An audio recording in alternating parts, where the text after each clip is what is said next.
Tinggal menghitung hari, bangsa Indonesia akan merayakan hari ulang tahunnya yang ke-78 pada 17 Agustus mendatang. Semarak merah putih pun semakin terasa di berbagai sudut kota. Berbagai perlombaan hingga pernak-pernik merah putih ada di mana-mana. Namun pernahkah Anda bertanya kapan nama Indonesia ini pertama kali muncul? Muncul dalam penelitian etnografi. Dikutip dari Kompaspedia, nama Indonesia digunakan pertama kali sejak abad ke-19 dalam penelitian etnografi oleh peneliti asing.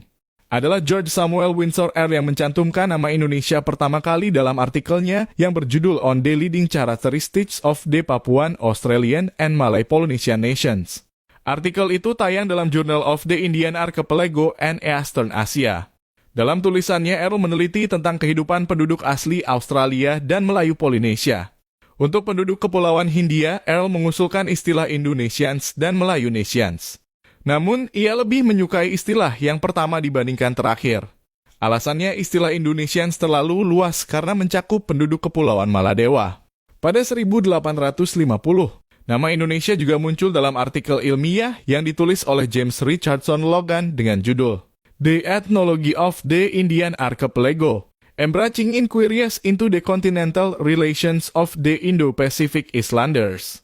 Dalam artikelnya, Logan menggunakan Indonesia untuk menyebut Kepulauan Hindia. Muncul sebagai nama organisasi. Baru pada abad ke-20, Indonesia digunakan sebagai nama organisasi pelajar dan mahasiswa di Belanda, yakni Perhimpunan Indonesia.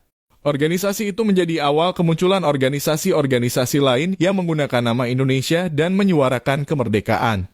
Saat itu penggunaan istilah Indonesia tak lagi diartikan secara geografis, melainkan memiliki tujuan politis.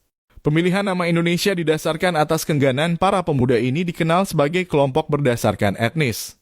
Tak hanya itu, mereka juga tak menyukai penyebutan inlander oleh orang Belanda karena berkonotasi merendahkan.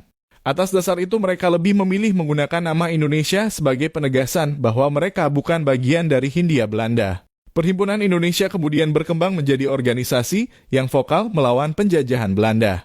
Beberapa tokoh yang ada di dalamnya adalah Muhammad Hatta, Mangoen Koesoemo, Koesoema Soamantri, J. Sinatala, dan Sastro Moeljono. Organisasi ini kemudian menerbitkan sebuah majalah bernama Indonesia Merdeka dan menjadikannya sebagai media propaganda. Dikenal secara internasional. Nama Indonesia semakin dikenal luas di dunia berkat Muhammad Hatta yang menghadiri Kongres Gerakan Perdamaian Internasional di Prancis pada 1926.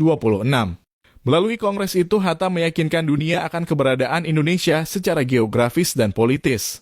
Tak hanya di Prancis, nama Indonesia juga berkumandang di Belgia dalam sebuah kongres anti penindasan imperialisme dan kolonialisme pada 1927. Adalah Nasir Datuk Pamunjak, perwakilan dari Perhimpunan Indonesia yang berpidato dengan judul Indonesia and the Free Trade Street atau Indonesia dalam Perjuangan Kemerdekaan. Puncaknya, kesadaran penggunaan nama Indonesia secara politis disuarakan dalam Kongres Pemuda II pada 27 sampai 28 Oktober 1928 melalui Sumpah Pemuda.